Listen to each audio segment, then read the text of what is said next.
cross-compound air pump. It's run on steam. Steam and it goes into it, operates the piston going, and it pumps up the air. The air is used in the train lines for the brake system on the train. The 700 has two of these. This one was rebuilt and will go on to the 700 in the next few months, and we're having another one rebuilt, so we'll have two new operating air pumps. They won't be new, but they'll be refurbished and hopefully operate to capacity.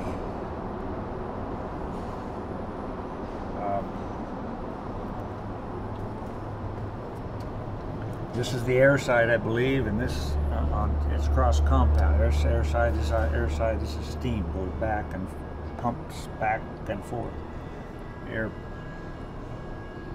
cross compound. I don't know how to describe that.